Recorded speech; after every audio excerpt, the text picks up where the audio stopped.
जी, अस्सलाम वालेकुम जी। मैं उम्मीद करता हूँ आप सब लोग बिल्कुल खैरियत से होंगे और आप लोगों का वीकेंड अच्छे से गुज़र रहा होगा और उम्मीद है कि आप लोगों ने वोट लाज़मी डाले होंगे।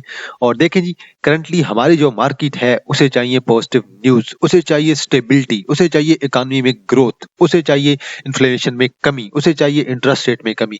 क्या ऐसा सब कुछ पॉसिबल है करंटली कंडीशन में? आज कुछ न्यूज़ हैं, उन्हें भी देखेंगे। न्यूज़ हमें क्या कहती हैं? इलेक्शंस आप लोगों को पता है, हो गए हैं। उम्मीद है आप सब लोगों ने वोट भी डाले होंगे।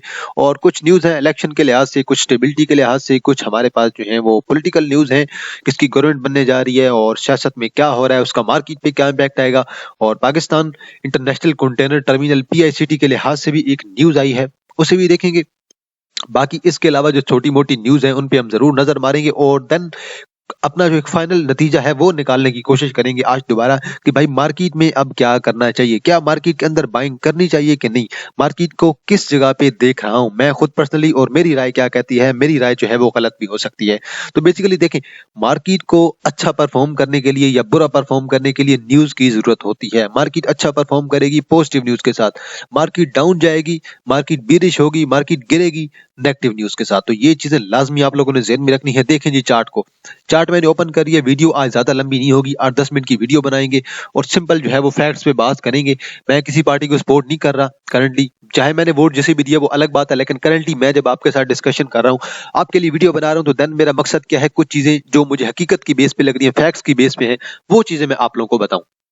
देखें जी, मार्केट आपकी खड़ी है तकरीबन 62,950 पे और मार्केट ने उस दिन बहुत ही तगड़ी डिप ली थी। मार्केट उस दिन 61,700 पे भी जाके रुकी हुई थी और अब मार्केट को मैं कहाँ पे देख रहा हूँ? बस सिंपल सी बात है, मार्केट को मैं कहाँ पे देख रहा हूँ? देखिए जी, जब तक आपकी प्रॉपर गवर्नमेंट नहीं आ जाती, आप लोगों ने मोहतात रहना है। अब देखें, आईएमएफ के साथ लिहाज से भी न्यूज़ आई है, वो भी मैं आपको बाद में डिस्कस करूँगा आप लोगों के साथ। उस न्यूज़ का मार्केट पे क्या इम्पैक्ट आएगा? देखें, मार्केट के लिए मेरे ख्याल में आप लोगों को 59-60 हजार पे रेडी रहना चाहिए। 60 हजार पे मार्केट जा सकती है क्योंकि मार्केट में कोई अच्छी न्यूज़ नहीं है करंटली। अच्छी न्यूज़ इसलिए नहीं है कि फर्ज करें कोई गवर्नमेंट अगर बन भी जाती है पीएमएलएन की और पीपल पार्टी की मिली-जुली, तो देन भी मुझे जो है वो मुल्क के अंदर स्टेबिलिटी नज़र नहीं आ रही है क्योंकि पीटीआई की, मैं क्या आप लोगों को याद हो, मैं आप लोगों को हफ्ता 2 हफ्ता पहले कह रहा था कि अगर 60-70 सीटें भी पीटीआई ले जाती है नेशनल असेंबली में या पंजाब असेंबली में, तो देन भी स्टेबिलिटी नहीं आएगी। लेकिन अब हालात थोड़े डिफरेंट हैं, उनके पास सीटें ज़्यादा आ गई हैं और स्टेबिलिटी अब भी नहीं आने वाली है। तो क्या ऐसे हालात में मार्केट के अंदर काम करना चाहिए?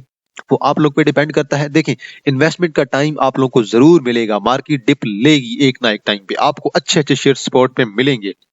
अब देखें, जुमे वाले दिन भी अच्छे-अच्छे शेयर्स गिरे हुए थे। ओजीडीसी को देख लें, पीएसओ को देख लें, शेल को देख लें और हमेशा ब्लड बाथ का फ़ायदा उठाया करें। ब्लड बाथ के अंदर बहुत अच्छा इंट्राडे होता है। तो बहरहाल ब्लड बाथ तो अलग चीज़ है, वो ऑलरेडी मैंने आप लोगों को उसका कॉन्सेप्ट बताया हुआ है। बहरहाल इंडेक्स पे वापस आते हैं जी, टॉपिक पे रिटर्न आते हैं। आप लोगों ने अपने जो 60,000 की सपोर्ट है, उस पे आप लोगों ने ज़रूर रेडी रहना है। मार्केट वहाँ पे आ सकती है किसी भी वक़्त। कुछ भी नेगेटिव न्यूज़ आएगी, मार्केट गिर सकती है। अब मेरे पास जो नेगेटिव न्यूज़ है, वो भी हम देखने की कोशिश करते हैं जी और कुछ पॉजिटिव न्यूज़ अगर कोई एक आध है, तो उसे भी देखते हैं। देखिए जी, कौमी असेंबली के जो हमारे पास रिजल्ट हैं, नताइज हैं, वो आ गए हैं। पीटीआई के जो हमारे पास हमायत याफ्ता हैं, वो निकले हैं हमारे पास 93, तकरीबन 93। अगर आप ओवरऑल करें तो देन मेरे ख्याल में 102, 103 बन रही हैं पीटीआई के पास जो नशिस्तें हैं। लेकिन अभी अगर आज़ाद में से कुछ जो हैं वो पीटीआई की हमायती जो नहीं थे, उन्हें हटा दिया जाए तो देन मेरे ख्याल में 93 बन रही हैं। और नून लीग जिनके पास 75 सीटें हैं, जो कि सिंपल अक्सरियत भी नहीं ले सकी, वो अब चाहती है कि भाई हम गवर्नमेंट बनाएं। आप लोग कैसे गवर्नमेंट बनाएंगे भाई? खुदा के बंदो, आप लोगों ने धांधली कर करके हर चीज में तो आपने धांधली की है। अब आप चाहते हो कि जबरदस्ती आप अपनी गवर्नमेंट बनाएं और मुल्क का बेड़ा गर्क करें। बेशक गवर्नमेंट हम जरूर कहता, मैं भी कहता भाई आप लोग बनाएं, लेकिन क्या है, आपकी गवर्नमेंट बनाने से मुल्क का फायदा नहीं होने वाला है। ना तो आप गवर्नमेंट बनाए तब भी फायदा नहीं होना, ना ही पीपल पार्टी बनाए तब भी फायदा नहीं होना। वजह क्या है? इंस्टेबिलिटी है मार्केट के अंदर। हमारी मुल्क के अंदर इंस्टेबिलिटी है। मुल्क के अंदर इंस्टेबिलिटी मतलब मार्केट के अंदर इंस्टेबिलिटी। हमारी इकोनॉमी ग्रोथ 0/0 है।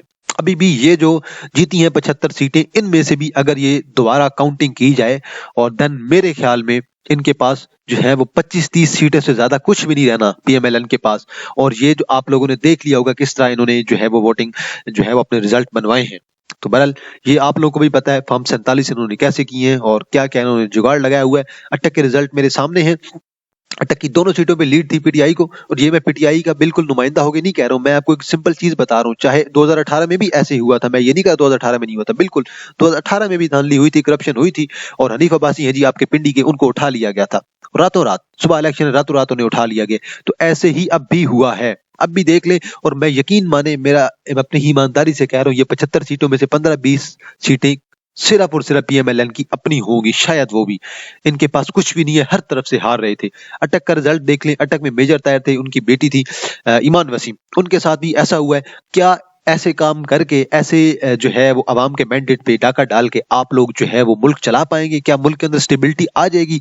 हमारी इकानमी में ग्रोथ होगी? नहीं, बिल्कुल भी नहीं। हमारी इकानमी में बिल्कुल भी ग्रोथ नहीं होने वाली, जरा बराबर भी ग्रोथ नहीं होने वाली है। देखिए जी, अब बिलावल के लिए अब पीपल पार्टी वाले चाह रहे हैं कि वजारत उज़्मा मांगी जा रही है। अब देखिए, मैं पर्सनली खुद सोच रहा हूँ, जो पर्सनली मैं कहता हूँ कि दो हल हैं। मैं देख रहा हूँ पीटीआई को देख रहा हूँ अपोजिशन में, और मैं मिली जुली हुकूमत देख रहा हूँ पीएमएलएन की और पीपल पार्टी की।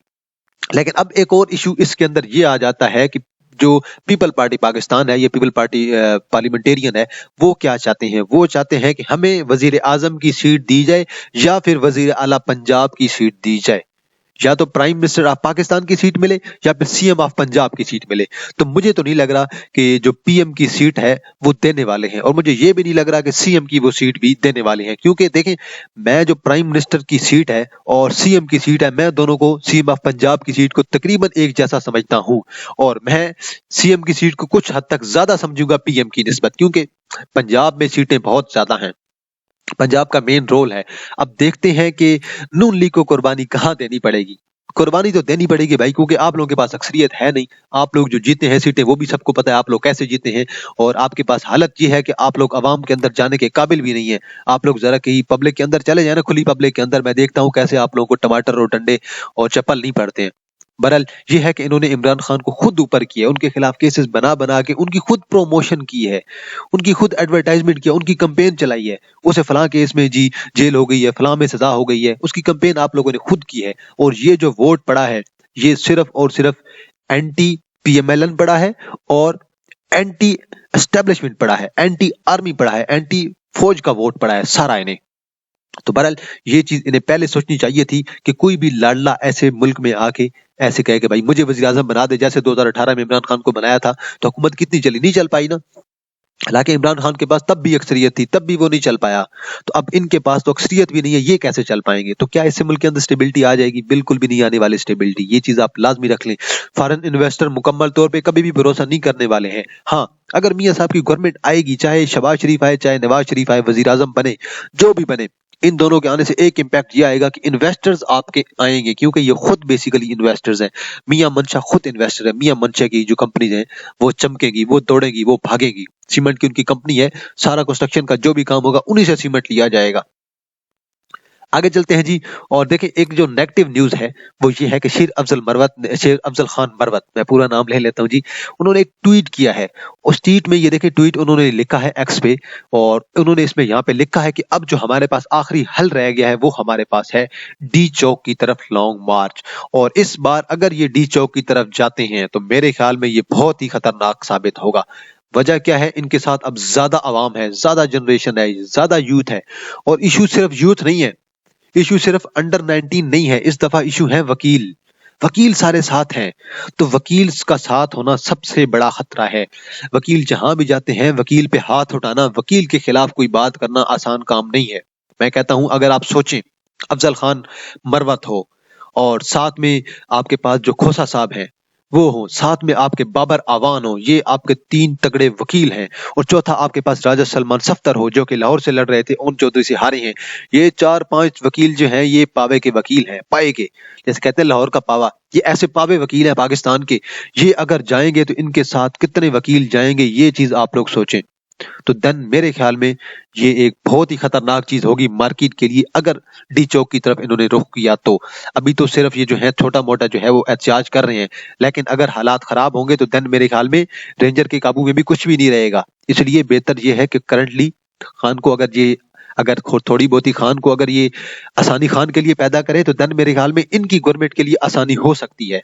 अगर ये डी चौक की तरफ काम गया तो देन मेरे ख्याल में बहुत ही खतरनाक काम होगा। इसलिए आप लोगों से मेरी यही दरख्वास्त है कि भाई बाइंग आप बेशक खुद करें, ब्लड बाथ का फायदा जरूर उठाएं, इंटरडे के अंदर बेशक फायदा उठाएं, लेकिन उन शेयर्स के अंदर जहां पे आपको लग रहा है कि भाई पोजीशन बन रही है, बगैर सोचे समझे लेवल बनाए बगैर मार्केट के अंदर ना घुसे। नेगेटिव न्यूज आपको खुद बता रही है।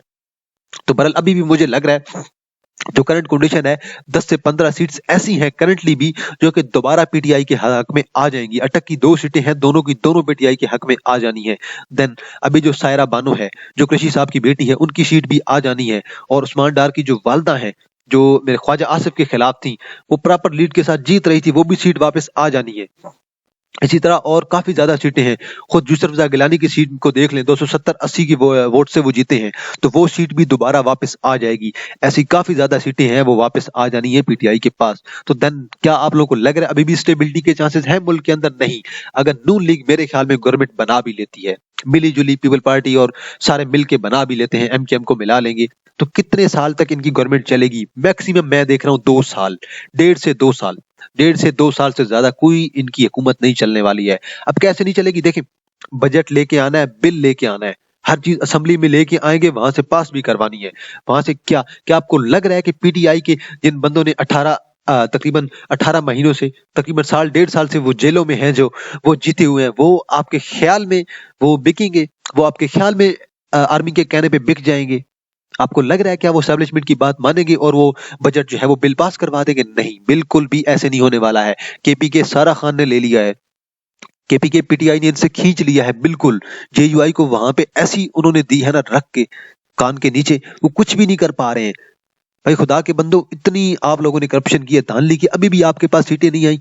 इतनी करप्शन के साथ मैं चाहता हूं कि नून लीग के पास 2 तिहाई अक्सरियत होती और वो गवर्नमेंट बनाते और मुल्क के अंदर स्टेबिलिटी आती देन। लेकिन अब हालात थोड़े डिफरेंट है, इसलिए हमें हर हालात के लिए तैयार रहना चाहिए। देखिए जी, अब सर्कुलर डेप्ट के लिहाज से न्यूज आ रही है, क्या सर्कुलर डेप्ट जो है वो दोबारा रिमूव होगा कि नहीं? अब बताना अभी कबल अज वक्त है, हमें थोड़ा सा वेट करना होगा। कहते हैं ना, वक्त से पहले कोई बात नहीं करते हैं, अभी वेट करना पड़ेगा हमें। क्योंकि देखिए, अब गवर्नमेंट चेंज होने वाली है। अब आईएमएफ जो आएगी वो नई जो है वो मीटिंग करेगी, नई कंपनी के साथ करेगी। नई कंपनी से मुराद, सॉरी, यहाँ पे नई गवर्नमेंट है, माजरत, नई गवर्नमेंट के साथ वो दोबारा डीलिंग करेगी। और जो भी न्यू गवर्नमेंट आएगी, आप लोगों ने ये याद रखना है, जो भी गवर्नमेंट आएगी उसने बहुत हैवी लोन जो है वो वापस करना पड़ेगा आईएमएफ को।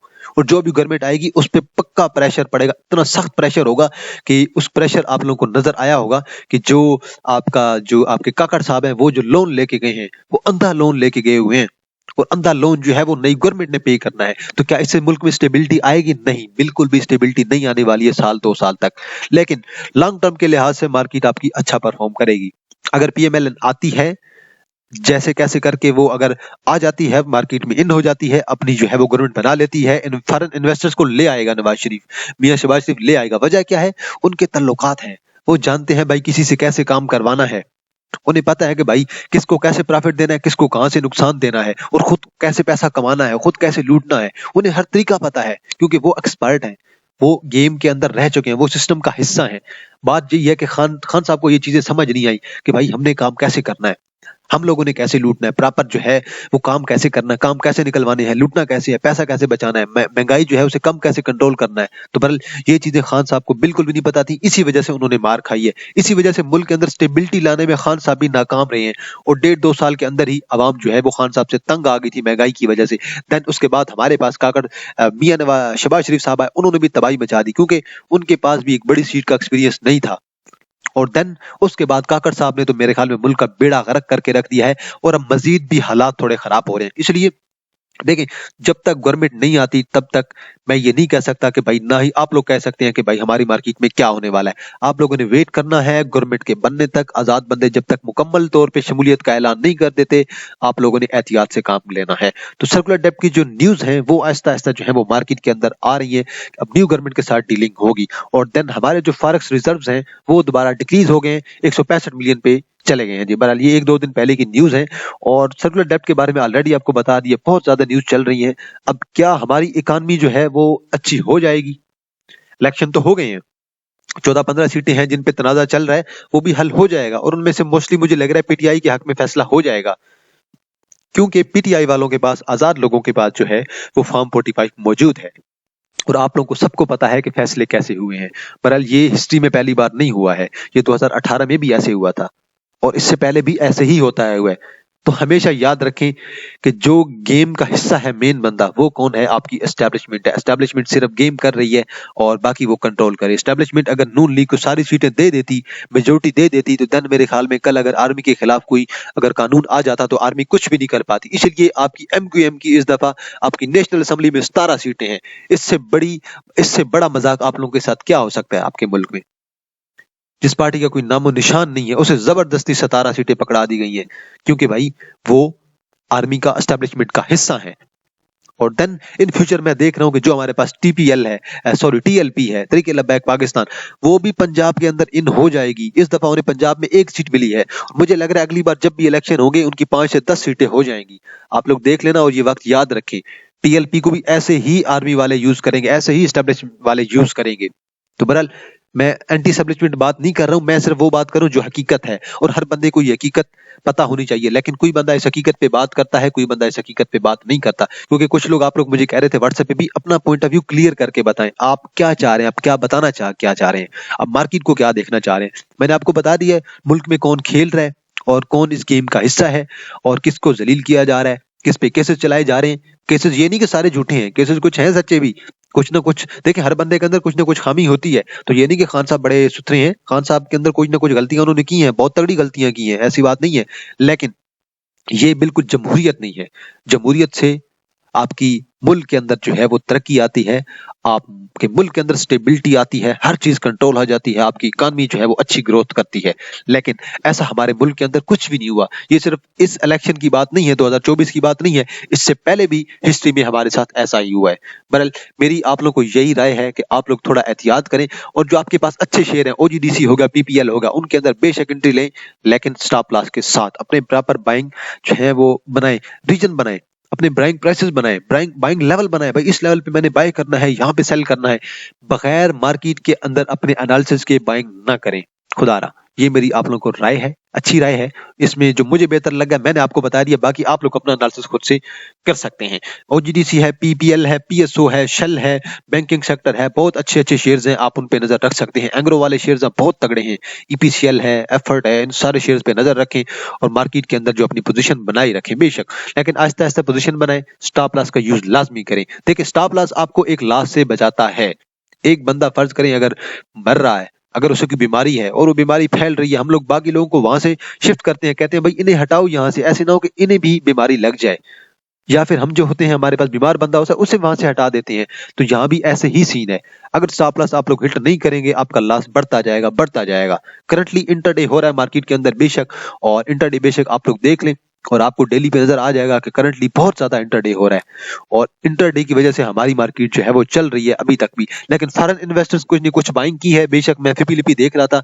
और देन जो हमारे पास इंडिविजुअल्स हैं, कंपनीज हैं और बैंक्स हैं, इंश्योरेंस कंपनीज, बैंक्स, इंडिविजुअल्स और फॉरेन, ये कुछ ना कुछ हद तक बाइंग के अंदर एंट्री मार रहे हैं। अभी देखिए उस दिन मार्केट ने 1200 पॉइंट निकाल दिए।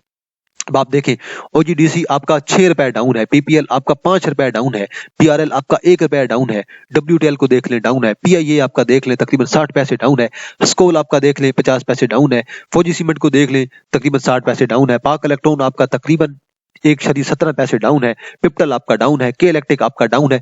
बड़े बड़े शेयर्स आपके डाउन हुए पड़े हैं। अगर आप यहाँ पे देखें टॉप डेक्लाइनर्स में, तो आपके पास MDTL है, मीडिया टाइम्स लिमिटेड है, इसकी न्यूज आई थी नेगेटिव, इस वजह से डाउन है। देन आपके पास हीरा टेक्सटाइल लिमिटेड डाउन है, दीवान शुगर मिल लिमिटेड है आपके पास डाउन है। ऐसे पेनी शेयर्स तो कहाँ के कहाँ पहुंच गए हैं। मैं सिर्फ आपको ये भी पेनी बता रहा था, आप फंडामेंटली स्ट्रॉन्ग शेयर्स को देखें, वो भी बहुत ज्यादा डिप ले चुके हैं। बाकी बोर्ड मीटिंग पे जरूर नजर रखें, बोर्ड मीटिंग पे डिविडेंड आते हैं, उससे आप फायदा उठा सकते हैं।